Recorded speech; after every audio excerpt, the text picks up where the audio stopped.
Hello students, welcome my YouTube channel. बेटा एक बार फिर से आ गए हम आपके लिए यूपी टीजीटी पीजीटी एग्जाम के लिए हिंदी में रीति काल में रीतिबद्ध शाखा से संबंधित महत्वपूर्ण प्रश्न लेकर।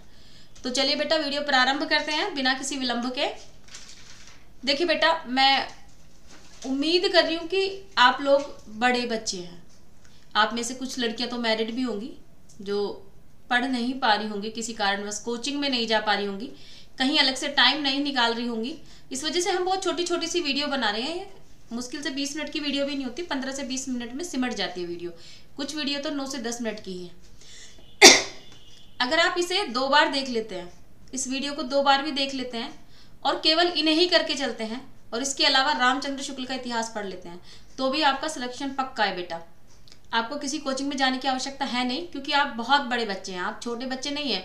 ग्रेजुएशन या पोस्ट ग्रेजुएशन करने के बाद व्यक्ति टीचर बनने के लिए चलता है, और जब आप अध्यापिका बनने के लिए चल ही रहे हैं तो आप में इतनी समझ है कि आप चीजें पढ़ भी सकती हैं और चीजें समझ भी सकती हैं। आपको जो सहारे की, जिस कहते हैं ना डूबते को तिनके का सहारा, आपको जिस सहारे की आवश्यकता होती है वो हमने आपको प्रोवाइड करा दिया। ये वही सहारा है। अगर आप पढ़ने में अच्छे हैं, अच्छे से मेरा मतलब है आप में लगन है। मैं ये नहीं कह रही आपके बहुत अच्छे मार्क्स आते हैं। यदि आप में पढ़ने की लगन है और आप चीज़ों को समझ के पढ़ते हैं तो थोड़े से धैर्य के साथ केवल 2-3 घंटे निकालिए दिन के, जिसमें आप इन वीडियो के साथ साथ बाकी चीज़ें पढ़ सकें और समझ सकें। तो मैं उम्मीद कर रही हूँ कि आप ऐसा कर रहे होंगे, जिससे आपका सिलेक्शन बेटा इस बार पक्का हो जाए। तो बहुत सारी लड़कियां होती हैं जिन्हें टाइम नहीं मिलता है, घर में ये शादी हो जाती है किसी भी कारण से बेचारी। बहुत सारे ऐसा नहीं लड़कियां ही होती है, लड़कियों के साथ दिक्कत होती है, पुरुषों के साथ भी ये दिक्कत रहती है, लड़कों के साथ भी ये दिक्कत रहती है। वो लोग कई बार नहीं कर पाते, कई बार घर के बहुत सारे काम आ जाते हैं। कुछ बच्चे ऐसे होते हैं जो पढ़ते हैं लेकिन अलग भी जॉब करते हैं पैसा कमाने के लिए। तो उन सब के लिए हमने कोशिश की है एक। मैं उम्मीद कर रही हूँ हमारी कोशिश सार्थक होगी और आप अच्छे से पढ़ाई करेंगे। जितना हो सकेगा हम आपको प्रोवाइड कराएंगे। चलिए बेटा प्रारंभ करते हैं। देखिए हम रीतिकाल पढ़ रहे हैं, ठीक है। रीतिकाल को सबसे पहले ये समझ लो बेटा 3 भागों में बांट दिया गया था। कौन सा? सबसे पहला था रीतिबद्ध, ठीक है, ये ऊपर नीचे हो जाए कोई बात नहीं। दूसरा रीति मुक्त और तीसरा रीति सिद्ध, ठीक है। इन 3 भागों में बांटा गया था, रीतिबद्ध, रीति मुक्त, रीति सिद्ध, ठीक है बेटा। अब हमने आपको रीतिकाल के जो कॉमन क्वेश्चन थे वो हम आपको करा चुके हैं, ठीक है। अब हम आपको रीतिबद्ध के क्वेश्चंस कराने जा रहे हैं, ठीक है।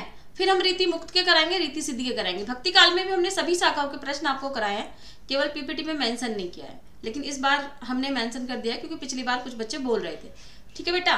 तो चलिए देखते हैं। अब रीतिकाल को 3 भागों में बांट दिया गया है, रीतिबद्ध, रीति मुक्त और रीति सिद्ध। तो अब ये देखिए क्या कह रहे हैं, ये कह रहे हैं रीतिकाल को कला काल किसने कहा? 4 विकल्प है। ए आचार्य विश्वनाथ प्रसाद मिश्र ने, बी डॉक्टर राम शंकर शुक्ल रसाल ने, सी मिश्र बंधुओं ने, डी आचार्य रामचंद्र शुक्ल ने। तो बेटा पहले तो ये जान लो कि रीतिकाल को कला काल किसने कहा बेटा? रीतिकाल को कला काल कहा डॉक्टर राम शंकर शुक्ल रसाल ने, रीतिकाल को कला काल कहा। इन्होंने आदिकाल को जयकाल कहा। जयकाल किसे कहा? आदिकाल को, आदिकाल को, ठीक है। यहाँ पे 2 क्वेश्चन बन जाते हैं कि आदिकाल को जयकाल किसने कहा? तो रामशंकर शुक्ल रसाल ने कहा। और रीतिकाल को कलाकाल किसने कहा? ये भी डॉक्टर रामशंकर शुक्ल रसाल ने कहा। तो आपका बी आंसर जो ऑप्शन है वो बिल्कुल सही है, आंसर हो जाएगा इसका बी। अब देखिए बेटा, नाम की ऐसी बात होती है कि आपका नाम मार्कशीट में कुछ होता है और आपको घर में अलग अलग नाम से लोग पुकारते हैं। जो लोग आपका नाम सही से नहीं लेते हैं, आपकी वर्तनी का गलत उच्चारण करके आपको पुकारते हैं। कुछ लोग आपको प्यार से छोटू, कुछ लोग लंबू, कुछ लोग मोटू, कुछ लोग बेटा, कुछ लोग कुछ अलग अलग नाम देते हैं आपको। तो वही वाले नाम है जिसके बारे में जैसा पढ़ा, जिसका रुझान पढ़ते वक्त किताब में जिस चीज की तरफ ज्यादा लगा, उसने उसी के हिसाब से उसका नाम रख दिया, ठीक है। इन्हें लगा इसमें बड़ा कलाकाल इन्होंने इसलिए कहा होगा, श्रृंगार रस का बड़ा ही गहरा प्रभाव था रीतिकाल में। सारे कवि श्रृंगार के ऊपर कविताएं करने में लगे हुए थे और श्रृंगार की अपने आप में 16 कलाएं होती हैं, वो आपको पता है। तो इसलिए शायद इन्होंने इसका नाम कलाकाल रख दिया होगा। ये मैंने आपको बताया, किसी बुक में नहीं लिखा है, ऐसे याद रहे आपको इसलिए बता रही हूँ। चलिए प्रश्न संख्या 2। अब ये कह रहे हैं रीतिकाल को अलंकृत काल कहा है। किसने कहा है? ए मिश्र बंधुओं ने, बी विश्वनाथ प्रसाद मिश्र ने, सी आचार्य रामचंद्र शुक्ल ने और डी डॉक्टर रामकुमार वर्मा ने। तो बेटा देखिए, रीतिकाल को अलंकृत काल किसने कहा है? मिश्र बंधुओं ने। ठीक है, विश्वनाथ प्रसाद ने क्या कहा है? श्रृंगार काल। और आचार्य रामचंद्र शुक्ल ने क्या कहा है? रीतिकाल। ठीक है, ए विकल्प बिल्कुल सही आंसर हो जाएगा आपका ए।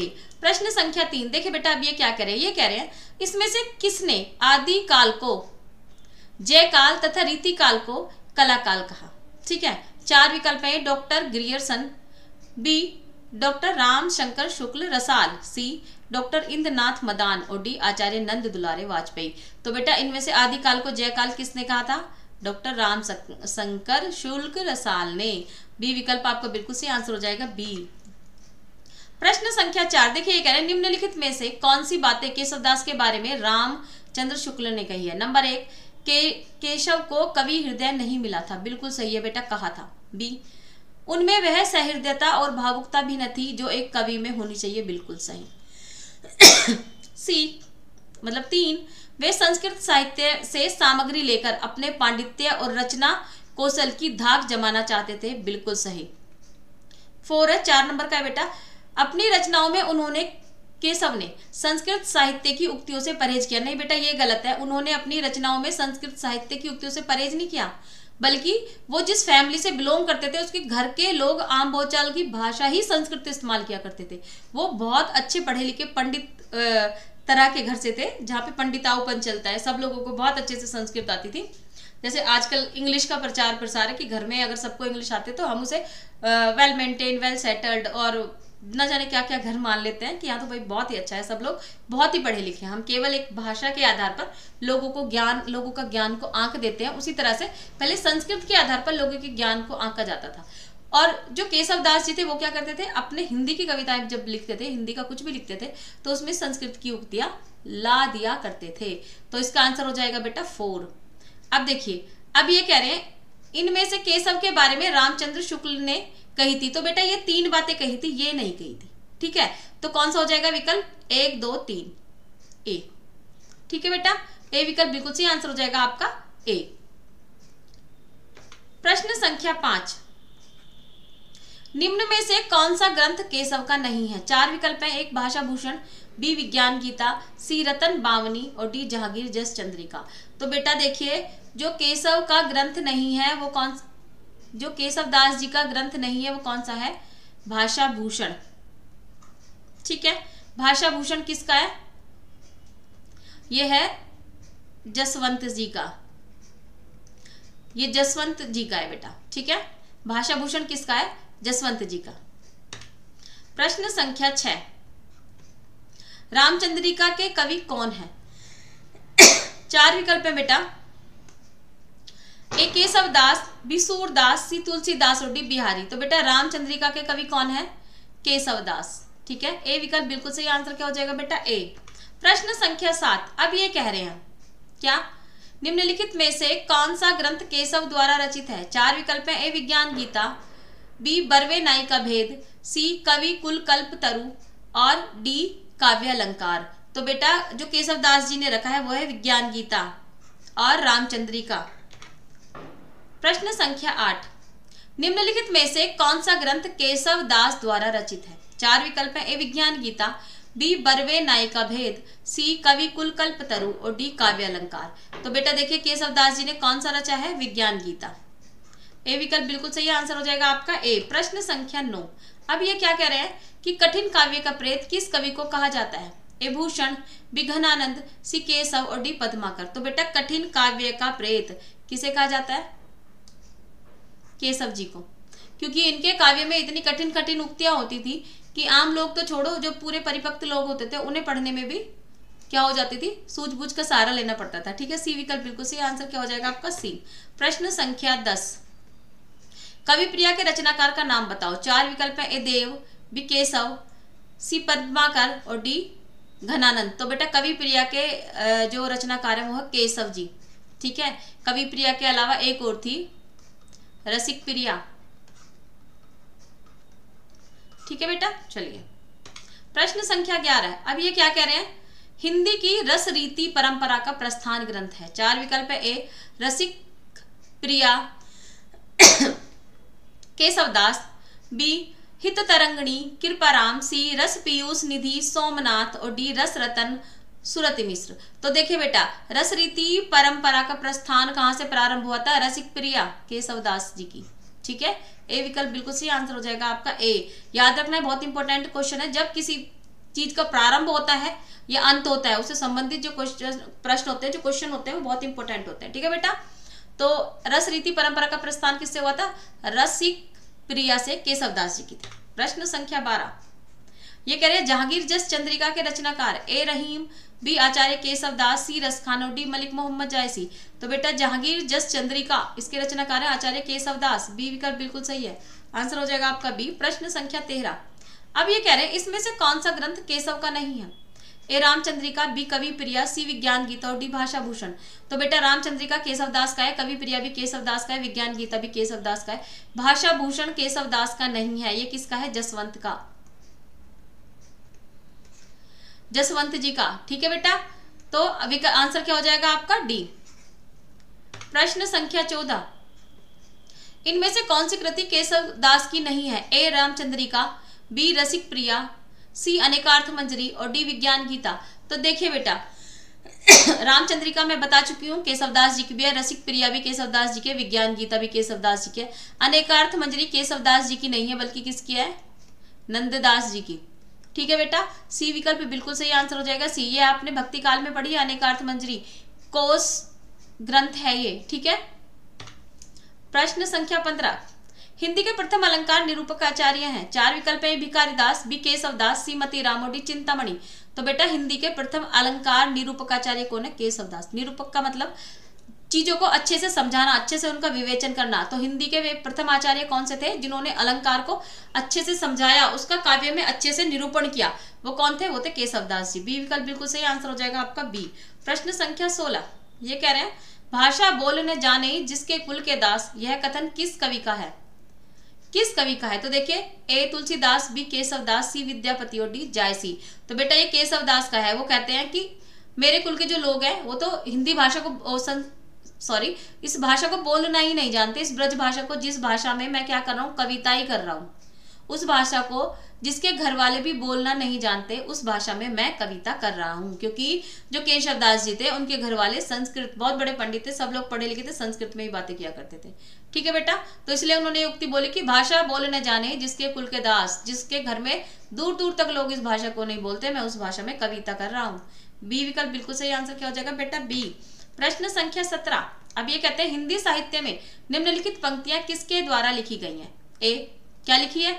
जतपि सुजति सुलक्षणी सुबरन सरस सुव्रत भूषण बिनु न विराजई कविता बनिता मीत। 4 विकल्प है। ए कबीरदास, बी केशवदास, सी रहीमदास और डी तुलसीदास। तो बेटा देखिए ये पंक्तियां किसके द्वारा लिखी गई हैं? केशवदास जी के द्वारा। इनका अर्थ है कि जिस तरह से एक स्त्री चाहे कितनी सुंदर हो, कितने ही सुंदर वस्त्र धारण कर ले, कितना सुंदर बोल ले, लेकिन जब तक वो अलंकार न पहन ले, जब तक वो सोना या आभूषण, जब तक वो आभूषण न पहन ले, तब तक वो सुंदर नहीं लगती। वैसे ही कविता भी जब तक उसमें अलंकार न है, काव्य शोभायमान नहीं होता है। बी विकल्प बिल्कुल सही आंसर क्या हो जाएगा आपका? बी। प्रश्न संख्या 18 अब ये कह रहे हैं रीतिकाल को सर्वप्रथम श्रृंगार काल नाम रखने का सुझाव किसने दिया? 4 विकल्प है। ए आचार्य रामचंद्र शुक्ल, बी आचार्य विश्वनाथ प्रसाद मिश्र, सी आचार्य हजारी प्रसाद द्विवेदी और डी राम कुमार वर्मा। तो बेटा रीतिकाल को सर्वप्रथम श्रृंगार काल रखने का नाम रखने का सुझाव जो दिया था वो किसने दिया था? रामचंद्र शुक्ल जी ने। इन्होंने खुद ने तो रीतिकाल रखा अपने हिंदी साहित्य के इतिहास में, लेकिन इन्होंने एक सुझाव दिया था कि इस काल का नाम श्रृंगार काल भी हो सकता है। ए विकल्प बिल्कुल सही है, आंसर क्या हो जाएगा आपका? ए।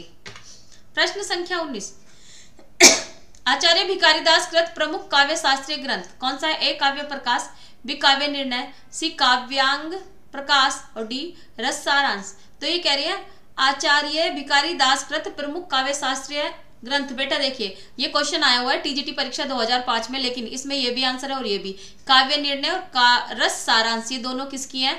भिखारीदास जी के काव्य शास्त्रीय ग्रंथ है। ठीक है बेटा, बी और डी दोनों आंसर है। ये हमने बुक की वजह से आपको ले दिया कि आपको पता चल जाएगा कि काव्य निर्णय भी भिखारीदास की है और रस सारांश भी भिखारीदास की ही है। ठीक है बेटा। प्रश्न संख्या 20, निम्नलिखित में से कौन सी रचना भिखारीदास की नहीं है? 4 विकल्प है। ए रस सारांश, बी काव्य निर्णय, सी श्रृंगार निर्णय और डी भाषा भूषण। तो ये कह रहे हैं भिखारीदास की रचना नहीं है। तो रस सारांश, श्रृंगार निर्णय, काव्य निर्णय, याद रखना निर्णय, निर्णय जहां भी निर्णय है भिखारीदास समझ लेना। भाषा भूषण किसकी नहीं है? भिखारीदास की नहीं है। किसकी है? जसवंत जी की, जसवंत जी की। ठीक है बेटा, डी विकल्प आपका बिल्कुल सही आंसर हो जाएगा, डी। तो देखिए बेटा, इस तरह से हमने आपको पूरे 20 प्रश्न करा दिए। अगर आपको हमारी वीडियो पसंद आई है तो इसे लाइक करें, शेयर करें और हमारे चैनल को सब्सक्राइब करें। मिलते हैं अगली वीडियो में। नमस्कार, आपका दिन मंगलमय हो।